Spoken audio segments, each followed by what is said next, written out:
मध्य प्रदेश की विधानसभा का सत्र जिस तरीके से असमय समाप्त किया गया, ये मैसेज है कि ये सरकार लोकतांत्रिक मूल्यों में विश्वास ही नहीं। 20 साल में सबसे छोटा बजट सत्र। उद्देश्य क्या था? उद्देश्य था कि बजट के विभागवार चर्चा ही नहीं हो और जो घपले और करप्शन इस सरकार में किए हैं उसका सच्चाई जनता तक ना है। मुझे खुशी है हमारे विधायकों ने हमारे नेता प्रतिपक्ष के नेतृत्व में जिस तरीके से नरसिंह घोटाला उठाया, जिस तरीके से नल जल योजना का घोटाला उठाया, जिस तरीके से बजट में की चर्चा में इस सरकार की कलाई खुली और एक एग्रेसिव रुख अपनाया, वो अपने आप में इस सरकार के असली चेहरे को बताता है। मैं सारे विधायकों को बधाई देता हूं, पर सवाल ये है कि 1 से 19 जुलाई तक प्रस्तावित थी 14 बैठकें। आपने ऐसा क्या सब्जेक्ट हो गया कि विभागवार चर्चा ही नहीं कराई और सब बुलेटिन कर दिया? ये 4287 प्रश्न सवाल पूछे गए थे, उसमें बीजेपी के भी विधायक थे। सदन एक माध्यम होता है एक जनप्रतिनिधि को अपने क्षेत्र की और प्रदेश की जनता की आवाज को रखने का। बीजेपी के विधायकों के प्रश्नों का भी अपमान किया सरकार ने और इस व्यवस्था ने, जिसमें सिर्फ 64% प्रश्नों के उत्तर ही नहीं मिले। 2756 प्रश्नों के उत्तर इस सरकार ने नहीं दिए इसी सत्र में। अनुदान की जो मांगे थी, जैसा मैंने कहा, विभागवार चर्चा में भरोसा ही नहीं था इस सरकार का। शून्यकाल के 175 शून्यकाल की सूचनाएं थी, उसको नजरअंदाज किया गया और 500 ध्यान आकर्षण, 500 लगभग ध्यान आकर्षण सारे विधायकों के लगे थे, जिसमें सत्ता और विपक्ष दोनों थे। तो मूल भावना इस सरकार को संसदीय कार्य व्यवस्था में, इस भारतीय जनता पार्टी के विचार को संसदीय कार्य व्यवस्था में भरोसा ही नहीं, इसका सम्मान ही नहीं करती। अब आया बजट। बजट में पहले हम बजट आता था तो मीडिया की सुर्खियां बनती थी, इतनी छूट दी गई, इतने रोजगार उपलब्ध कराने के माध्यम बना बजट, कृषि में इतना फायदा, आम मिडिल क्लास को इतना फायदा, पॉजिटिव खबरें अखबार की हेडिंग बनती थी। इस बार क्या हेडिंग बनी? इस बार हेडिंग बनी कि प्रति व्यक्ति कर्ज 60,000 रुपए हो जाएगा। इस बार हेडिंग बनी 90,000 करोड़ रुपया इस साल एक्स्ट्रा कर्ज लेना पड़ सकता है। 88,000 करोड़ रुपया इस साल कर्ज लेना पड़ सकता है। इस बार हेडिंग बनी कि सरकार ने 64% जो बजट टोटल पिछला किया था उसका खर्च ही नहीं, 64% ही खर्च कर पाया, यानी बचा हुआ 36% इस सरकार ने पिछला खर्च ही नहीं किया। हेडिंग बनी कि कर्ज से कर्ज चुकाने वाली सरकार, कर्ज से कर्ज चुकाने वाली सरकार, मतलब इस सरकार का असली चेहरा। सिर्फ मैं बार बार बोलता था, कर्ज, क्राइम और करप्शन, कर्ज लेना, करप्शन करना और क्राइम को पालना और पोषना इस सरकार का मुख्य एजेंडा है। अब आप देखो कि 2023 की स्थिति में प्रदेश का कुल कर्ज था 3,19,000 करोड़, उसमें 2024 में आते आते ये 3,75,000 करोड़ रुपए के आसपास हो गया। अगर जो अनुमानित कर्ज की भावना बताई जा रही है, जो सरकार के बजट से भी सिद्ध होती है, ये पहुंच जाएगा 4,41,000 करोड़ रुपया। तो अल्टीमेटली प्रति व्यक्ति 60,000 रुपए के कर्ज में होना है इस सरकार का जो आज पैदा होगा और जो आज जिसकी मृत्यु होगी। सवाल यह है कि एक सरकार का उद्देश्य क्या होता है कर्ज लेने का या बजट का, कि जनता की जन सुविधाएं बढ़े, आधारभूत विकास हो, बच्चों को रोजगार मिले और साथ ही साथ अल्टीमेटली समृद्धि आए। पर रोजगार की अगर एक पेरा पकड़ ले, एक क्षेत्र पकड़ ले रोजगार का, इस सरकार ने पिछली बार जब बजट आया था उसमें 29,50,000 रोजगार जनरेट करने की बात की थी और 15.42 लाख रुपए का करोड़ रुपए का 42,000 करोड़ रुपए का पूंजी निवेश आएगा प्रदेश में, जिससे जनरेट होंगे 29,50,000 रोजगार। मध्य प्रदेश में लगभग 35 लाख, 37 लाख, 35 लाख या 33 लाख इस तरह के बेरोजगारी के पंजीयन होते हैं। तो जो 37 लाख पंजीयन में आपने रोजगार दिया 2,30,000 को, जो अभी ताजा आंकड़े आए, यानी लगभग 2%, 3% लोगों को या 5% बच्चों को 37 लाख में से आपने रोजगार दिया, वो भी प्राइवेट सेक्टर में। सरकारी नौकरी जीरो, किसी भी विभाग की सरकारी नौकरी के आंकड़े इस तरीके के नहीं आए। मैं आप सबसे अनुरोध ये करना चाहता हूं इस पूरी भावना का कि अब जब 3 लाख, इस सरकार ने 3,65,000 करोड़ रुपए का बजट की बात की इस बार, ये पिछली बार की बात की थी, तो इन्होंने 63,000 करोड़ रुपए के निवेश की बात और 4 लाख रोजगार जनरेट होंगे इसकी बात।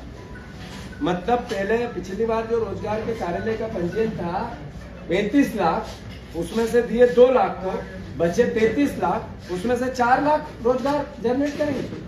इसका मतलब जो 30 लाख बच्चे बेरोजगार होंगे क्या चोरी करेंगे? इसके लिए सरकार का क्या प्रोविजन है? और फिर ये बजट बढ़ाया क्यों गया?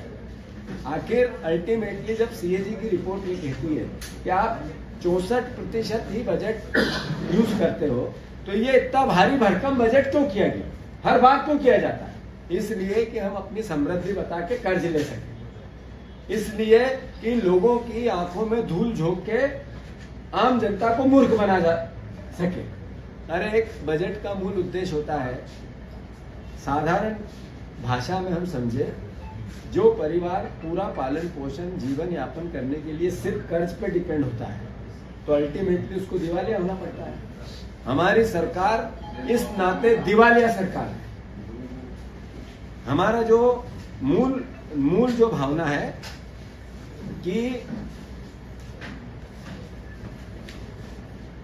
कर्ज लेना और करप्शन करना। अब आप देखो, केवल एक क्षेत्र लेते हैं एजुकेशन का, और वो भी सिर्फ स्कूल एजुकेशन का। स्कूल एजुकेशन में ये 2024 में 23-24 के बजट में 42 लाख बच्चों को इन्होंने मध्याह्न भोजन दिया, 42 लाख बच्चों को मध्याह्न भोजन दिया। और सरल करें इसको तो 2010 और 11 में, 10 और 11, 10 साल पहले चले जाओ, 12 साल पहले चले जाओ, 1,06,00,000 बच्चे स्कूलों में थे और मध्याह्न भोजन मिलता था। उस पर खर्च होता था 1,082 करोड़ रुपया। आज से 10 साल पहले, 12 साल पहले 2010-11 में 1 करोड़ बच्चे से ज्यादा पढ़ते थे और उस पर खर्च होता था 1,000 करोड़ रुपया। इस बार 46,000, 54,000 लाख बच्चे पढ़ रहे हैं, लगभग 50 लाख बच्चे स्कूलों में कम हो गए 10 साल में, 50 लाख बच्चे। ये सीएजी की रिपोर्ट के डाटा है। उसमें इनने खर्च किए 1,347 करोड़ रुपए, लगभग 1,350 करोड़ रुपए। बच्चे कम हो गए 50 लाख और पैसे बढ़ गए 400 करोड़। ये करप्शन नहीं है तो क्या है? ये लूट नहीं है तो क्या है? और कर्ज लेके करना क्या चाहते हैं? अल्टीमेटली आप सबसे अनुरोध मेरा इतना ही है कि ऐसे ही जैसा मैंने आप सबको बताया कि एक जो बजट होता है वो बजट होता है आम जनता की खुशहाली के लिए, लोगों के जीवन स्तर को उठाने के लिए। अब इसी प्रकार से अगर हम आगे बढ़ें तो पहली बार ऐसा हुआ कि सीएजी ने सरकार को कहा कि ये जो वित्त मंत्री है घटिया वित्त मंत्री है। ये मेरा आरोप नहीं है, ये सीएजी का आरोप है। आरोप नहीं है, लिखित में है। सीएजी की जो रिपोर्ट आई अभी 3 दिन पहले, उसमें कहा गया कि 23-24 का जो बजट है उसके अंतर्गत इस सरकार ने जो निर्णय लिए, जो प्रावधान किए, बढ़ा के किए, खर्चा 64% किया और घटिया प्रबंधन के अनुसार पूरी व्यवस्था जमाई। मतलब एक वित्त मंत्री को हमारी सीएजी की रिपोर्ट ने ये कहा कि ये घटिया वित्त मंत्री है। मेरा आरोप नहीं है। इस नाते मैं आदरणीय मुख्यमंत्री जी से अनुरोध करता हूं कि सरकारी एजेंसी है जो सरकार के आय व्यय का ब्यौरा रखती है, उसका मूल्यांकन करती है, उसका निरीक्षण करती है और पब्लिक परसेप्शन या पब्लिक के सामने लेके आती है ये बात कि इस साल किस तरीके से सरकार ने काम किया पिछला वित्त वर्ष में। तो सीएजी की रिपोर्ट के अनुसार केक की रिपोर्ट में बीजेपी ने कितना बवंडर मचाया, कोयले में कितना मचाया, कितना उन्होंने जो अलग अलग तरह की जो 2013-14 के पहले केंद्र के लिए किस तरीके की सीएजी रिपोर्ट का आधार बनाया था, वही सीएजी की रिपोर्ट मध्य प्रदेश की। तो उनने ये कहा कि ये सिर्फ करप्शन करने के लिए बजट को बढ़ाकर, कर्ज लेने के लिए बजट को बढ़ाकर इस तरीके से बताया जाता है और वित्त मंत्री के कामकाज को घटिया बताया। इसका मतलब है उनका इस्तीफा होना चाहिए। यही वित्त मंत्री थे जिनके शिवराज जी मुख्यमंत्री थे और वित्त मंत्री तो यही थे। तो वित्त मंत्री जी केक कहता है, केक की रिपोर्ट कहती है कि आपको इस्तीफा देना चाहिए। और मुख्यमंत्री से मेरा अनुरोध है कि अगर ये इस्तीफा नहीं दे, आप में थोड़ी नैतिकता हो तो आप इनका बर्खास्त कर देना चाहिए। अब चूंकि केक की रिपोर्ट का पूरा आधार आप लोगों के सामने है, मैं उस पर ज्यादा बात नहीं करूंगा, पर एक पेरा में पढ़ के बताना चाहता हूं। केक के वित्त वर्ष 2023-24 के अनुदान की मांगे, टोटल ग्रांट और विनियोग के बीच भारी अंतर है और बचत को घटिया प्रबंधन का नमूना बताया गया है। घटिया प्रबंधन का नमूना बताया गया। इसका मतलब है कि आपका असली चेहरा केक ने बता दिया। मैं ये सब बजट की पूरी कहानी अपनी जगह हो सकती है, पर अगर आपने 3,65,000 करोड़ रुपए का बजट का प्रोविजन किया तो आपने पिछले आपके घोषणा पत्र में कहा था हम किसानों के लिए 2700 और 3100 धान का और गेहूं का दाम देंगे, उसका प्रोविजन क्यों नहीं किया? आपने कहा था आईआईटी और एआईएमएस की तर्ज पर इंस्टीट्यूट बनाने का वादा किया था, उसके लिए जिक्र क्यों नहीं किया? आपने 6 नए, आपका घोषणा पत्र है बीजेपी का जिसमें अभी 6 महीने पहले वो विधानसभा का चुनाव जीत के आए हैं, 6 नए एक्सप्रेस वे निर्माण की घोषणा की थी, उस पे एक पैसा भी क्यों नहीं दिया गया? आप ये बताओ कि गरीब छात्रों को मुफ्त शिक्षा का वादा था, उसके लिए प्रोविजन क्यों नहीं किया गया? मुफ्त शिक्षा क्या हुआ उसका? लाडली बहनों को पक्का मकान देंगे, बजट में 40,000 करोड़ रुपए रखे हैं, 3,000 देने का वादा था। ये एक साल में 40,000 करोड़ रुपए का कहां से पक्के मकान आएंगे? कहां से उनको जो गैस सिलेंडर मिलना था वो मिलेंगे? और क्या लॉजिक है इसका कि आपने 3,000 रुपए बहनों को देंगे? उसका प्रोविजन कैसे संभव हो सकता है? भावांतर की योजना में आपकी नियत देखो, असली में ये किसानों की हत्या करने वाली सरकार किसानों से नफरत करती है। इसने किसानों के लिए भावांतर योजना में 1,000 रुपया रखा। किसान भाइयों, आपकी भावांतर योजना का कई बार भाषणों में भारतीय जनता पार्टी के लोकल नेता और बड़े नेता और प्रदेश के नेता जिक्र करते हैं। बजट में 1,000 रुपया आपके भावांतर के रखे हैं। इन्होंने 3,000 रुपए ऋण माफी के रखे। इस सरकार ने 3,000 रुपया ऋण माफी का, किसानों की ऋण माफी का रखा है। इस सरकार ने जो आपको वादा किया था किसान भाइयों, जो 3,000 धान के दाम 3,100 और 2,700 गेहूं के दाम, उसको किसी प्रकार से किसी भी प्रकार का जिक्र अपने बजट में नहीं किया गया। तो अल्टीमेटली किसान की हत्यारी ये सरकार किसान विरोधी है। ये बात आपको और हमको समझना पड़ेगा।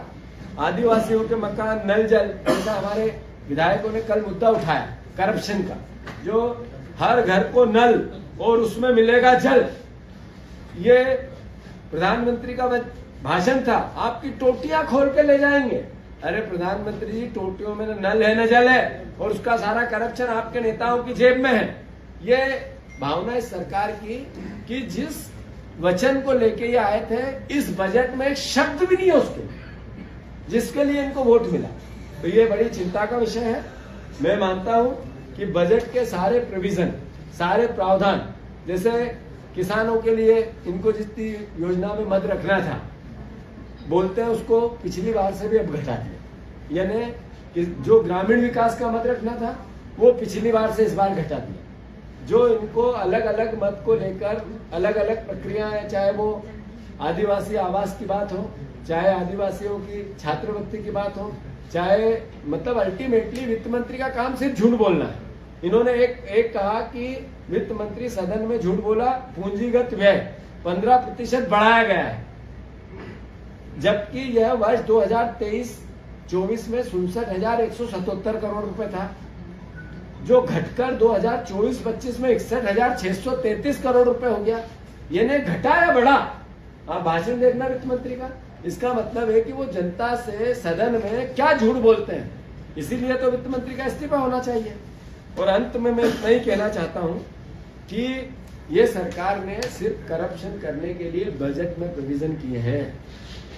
आप देखो, खनन माफिया इस प्रदेश में सर चढ़ के बात कर रहा है, खुला घूम रहा है। परिवहन माफिया, एक दिन मुख्यमंत्री घोषणा करते हैं सारे टोल बंद और सारी जगह उगई हो रही है। फिर सरकारी खरीदी में भ्रष्टाचार का आलम क्या है? जो नॉर्म्स बनाए गए वो ही सीधे डबल।